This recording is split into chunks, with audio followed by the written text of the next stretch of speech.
Russia কি আমেরিকার বিরুদ্ধে বড় সড় চাল চালতে যাচ্ছে? হঠাৎ গতকাল মস্কোর আকাশে দেখা যায় আমেরিকার সিআইএ ডিরেক্টর জন র্যাডক্লিফের বিমানকে। আর জন র্যাডক্লিফের এই মস্কো সফর চূড়ান্ত গোপনীয়তা দিয়ে মুড়ে রাখা হয়েছিল।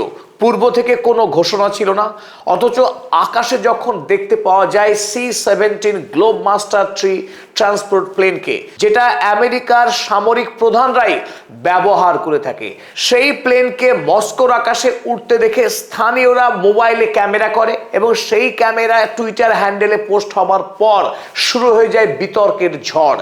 কেন হঠাৎ করে আমেরিকার সিআইএ ডিরেক্টর মস্কোতে এলেন? তাহলে কি রাশিয়া সত্যি সত্যি বড় কোনো পদক্ষেপ গ্রহণ করতে যাচ্ছে? ইউক্রেনের বিরুদ্ধে কি বড়সড় যুদ্ধের প্রস্তুতি নিচ্ছে মস্কো, নাকি ইরানের সঙ্গে অর্থনৈতিক এবং বাণিজ্যিক সম্পর্ককে আরো জোরদার করছে মস্কো, যার জন্য আমেরিকা রাশিয়াকে চূড়ান্ত চাপ দিতে চাইছে যাতে যে কোনো মূল্যে রাশিয়া ইরানের সঙ্গে সমস্ত রকম সামরিক এবং অর্থনৈতিক যে লেনদেন সেই লেনদেনকে বন্ধ করে। আর এই সমস্ত গুঞ্জন আরো বেড়ে যায় গতকাল রাতের বেলায়। হঠাৎ করে মস্কোতে যে মার্কিন দূতাবাস, সেই মার্কিন দূতাবাস থেকে আমেরিকার যে ফ্ল্যাগ, সেই ফ্ল্যাগকে সরিয়ে দেওয়া হয়। তাতেই গুঞ্জন শতগুণ বেড়ে যায়। তাহলে কি আমেরিকা এবং রাশিয়ার মধ্যে যে দ্বিপাক্ষিক কূটনৈতিক সম্পর্কটুকু বেঁচে ছিল, সেই সম্পর্কটুকু কি নষ্ট হয়ে যাচ্ছে? তাহলে কি রাশিয়া থেকে আমেরিকার দূতাবাস উঠে যাবে? কোন পরিস্থিতিতে রাশিয়া আমেরিকার দূতাবাস থেকে আমেরিকার পতাকাকে সরিয়ে দিল? তাহলে কি পৃথিবীতে একটি বড়সড় রাজনৈতিক সংঘাত শুরু হতে যাচ্ছে? সেই ইঙ্গিত কিন্তু এখন মস্কো এবং ওয়াশিংটনের আকাশে বাতাসে। যদিও পৃথিবীর প্রথম সারির যারা রাজনৈতিক বিশ্লেষক, তারা নানান গুরুত্বপূর্ণ মতামত দিয়েছেন, যদিও রাশিয়া এবং আমেরিকা এই দুই দেশের কোনো পক্ষই এখনো পর্যন্ত এই বিষয়ে কোনো মন্তব্য করেনি। তবু এখনো পর্যন্ত যেটুকু জানা গিয়েছে সেই বিষয়ে আজকে আমরা এই নিবেদনে তুলে ধরবো। আর আলোচনার শুরুতেই আপনাদের বন্ধু অধ্যাপক আব্দুল হালিম, আপনাদের সকলকে স্বাগত জানাচ্ছি। চলুন শুরু করি। আপনারা দেখছেন আকাশে উঠছে আমেরিকার C-17 প্লেন। মস্কোতে নুকোভো এয়ারপোর্টে ল্যান্ডিং করার ঠিক আগের মুহূর্তে আকাশে দেখা গিয়েছিল আমেরিকার সিআইএ ডিরেক্টরের এই বিশেষ বিমানকে। আমেরিকার CNN খবরের কাগজ তারা লিখেছে, CIA director makes unannounced visit to Moscow to meet with Russian officials.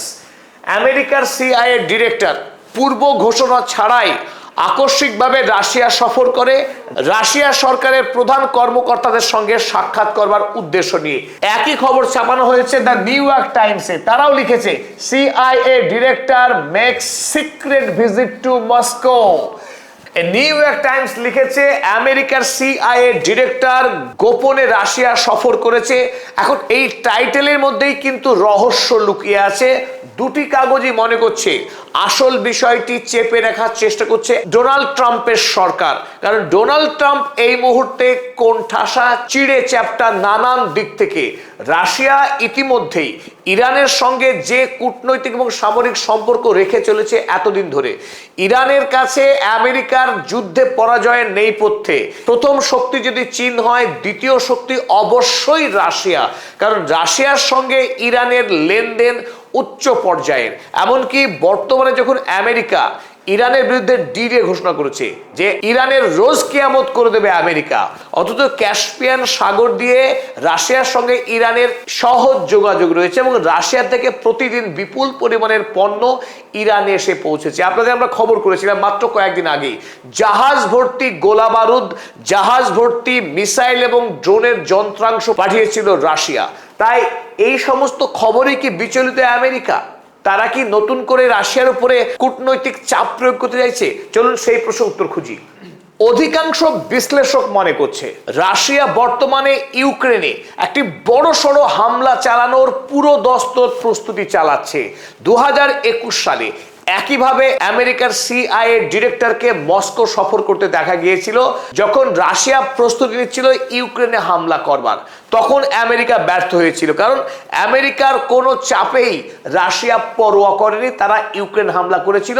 এই কারণেই যে ইউক্রেনকে কোনো অবস্থাতেই নেটোর সদস্যপদ গ্রহণ করতে দেওয়া যাবে না, কারণ নেটো কৌশলগতভাবে রাশিয়ার উপরে সামরিক চাপ প্রয়োগ করবার জন্যই ইউক্রেনকে নেটোর সদস্য করতে চাইছিল। তাই আমেরিকার এই পদক্ষেপের বিরুদ্ধে রাশিয়া যুদ্ধ ঘোষণা করেছিল। এবার যখন রাশিয়া ইউক্রেনকে বিধ্বস্ত করবার জন্য একটা শক্তিশালী পদক্ষেপ গ্রহণ করতে যাচ্ছে, আর এই খবর আমেরিকায় ইতিমধ্যেই পৌঁছে গেছে। সুতরাং যাতে করে রাশিয়া ইউক্রেনের উপরে বড়সড় হামলা চালাতে না পারে, সেটাকে নিশ্চিত করবার জন্যই কি সিআইএ ডিরেক্টর এলেন মস্কোতে, সেই কথা অনুমান করছেন অনেকেই। To stop Russia from massive escalation, ইউক্রেনে আর যাতে রাশিয়া বড় ধ্বংস না চালাতে পারে সেটাকে নিশ্চিত করতেই এই জন র্যাটক্লিফ তিনি পৌঁছে গেলেন মস্কোতে।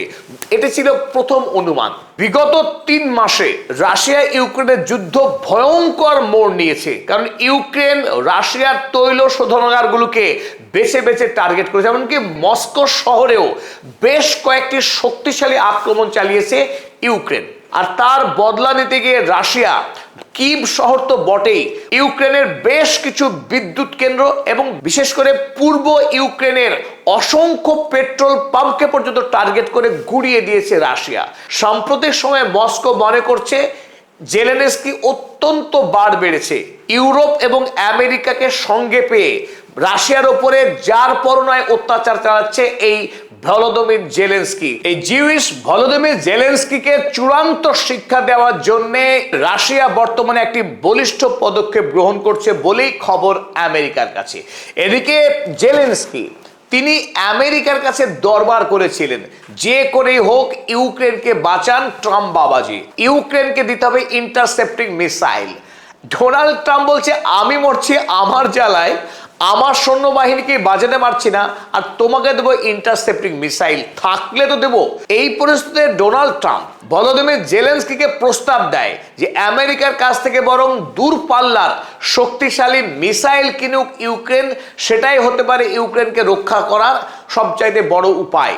যদিও ইউক্রেন এই বিষয়ে এখন কোনো সঠিক সিদ্ধান্ত নেয়নি, তাই অনেক বিশ্লেষকই মনে করছেন যে এই মুহূর্তে আমেরিকা চাইছে যে কোনো মূল্যে রাশিয়াকে আটকে দিতে, রাশিয়া যাতে ইউক্রেনের উপরে সেই শক্তিশালী আক্রমণ না চালাতে পারে। রাশিয়া আমেরিকার মধ্যে সম্পর্কের এই তীব্র টানাপোড়েনের মধ্যেই আরো একটি বড় খবর, ইউক্রেন আমেরিকার কাছ থেকে ইন্টারসেপ্টিং মিসাইল না পাওয়ার পর এই ভলোদিমির জেলেনস্কি দরবার করেছিল ইংল্যান্ডের বর্তমান প্রধানমন্ত্রী অ্যান্ডি বার্নহ্যামের কাছে।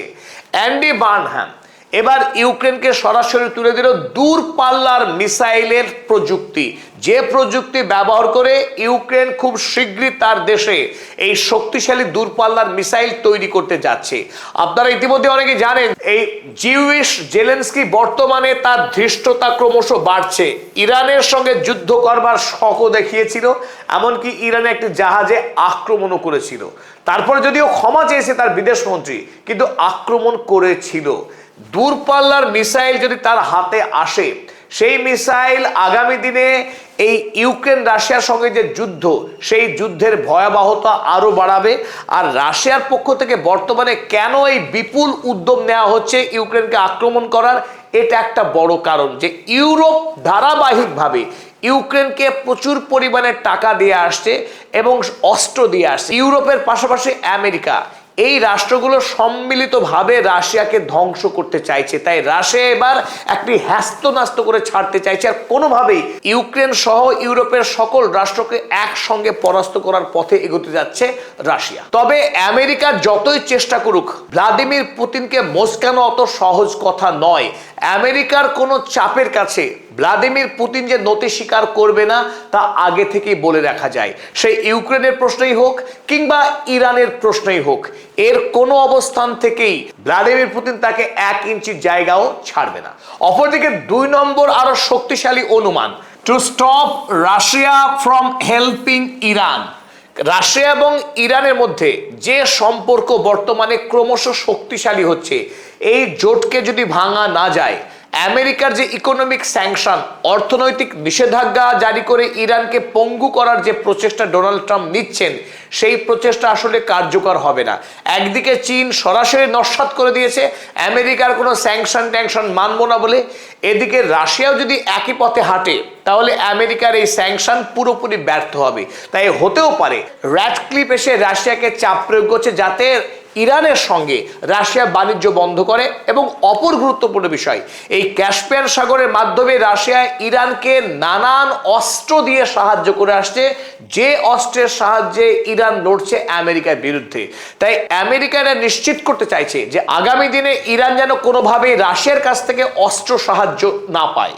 কিন্তু রাশিয়ায় সিআইএ ডিরেক্টর ঠিক কি আলোচনা করেছে, তাদের মধ্যে কি হয়েছে, সেটা এখনো বাইরে প্রকাশ পায়নি। কিন্তু একটি ঘটনা বিশ্ব এখন দেখছে। আপনারা দেখুন, এটি হচ্ছে রাশিয়ার মস্কোতে আমেরিকার দূতাবাস। সেই আমেরিকার দূতাবাসে এতদিন বহাল তবিয়তে ঝুলছিল এই আমেরিকার ফ্ল্যাগ। আমেরিকার ফ্ল্যাগ ঠিক এই অংশে ছিল। খেয়াল করুন, গতকাল রাতের একটি ভিডিওগ্রাফি যেখানে স্পষ্ট দেখা যাচ্ছে, দেখুন ঠিক এই জায়গায় যেখানে আমেরিকার ফ্ল্যাগ ছিল, এই জায়গায় এখানে কিন্তু সেই ফ্ল্যাগ আর নেই। তাহলে কোন পরিস্থিতির মাঝে হঠাৎ করে মস্কোতে থাকা আমেরিকার যে দূতাবাস, যে দূতাবাসকে ধরেই নেওয়া হয় সেটি সেই রাষ্ট্রের অংশ এবং সেই নিয়ম অনুসারেই প্রত্যেকটি দেশের দূতাবাসে, যে দেশের দূতাবাস সেই দেশের জাতীয় পতাকা উড়ানো হয়। তাই সেই নিয়ম মেনে মস্কোর এই মার্কিন দূতাবাস এই অঞ্চলটিকে অন্তত আমেরিকার অঞ্চল বলেই সম্মান করা হয় সার্বভৌম রাষ্ট্রে। তাই এখানে আমেরিকার পতাকা থাকাটা খুব স্বাভাবিক একটি ঘটনা। কিন্তু যদি এই পতাকাকে সরিয়ে দেওয়া হয় তাহলে একটি বিষয় স্পষ্ট, যে আমেরিকার সঙ্গে রাশিয়ার যে কূটনৈতিক সম্পর্ক এখনো পর্যন্ত বেঁচে আছে বা ছিল, সেই সম্পর্ক গভীর সংকটে, সম্পর্ক এখন কোমায় চলে গেছে। আমেরিকা এবং রাশিয়ার মধ্যে সংঘাত কোন পর্যায়ে সেই খবর হয়তো আমরা খুব শীঘ্রই পেয়ে যাব। কাল বা পরশু নিশ্চিতভাবেই তথ্য বাইরে প্রকাশ পাবে। সেই তথ্য বাইরে এলে আবারও আপনাদের সামনে রাশিয়াতে আমেরিকার সিআইএ ডিরেক্টর ঠিক কি উদ্দেশ্য নিয়ে এসেছিলেন এবং আমেরিকা রাশিয়ার মধ্যে ইউক্রেনকে নিয়ে না ইরানকে নিয়ে কি নিয়ে নতুন এই তৎপরতা শুরু হয়েছে, সেই বিষয়ে আমরা আরো বিস্তারিত জানাবো।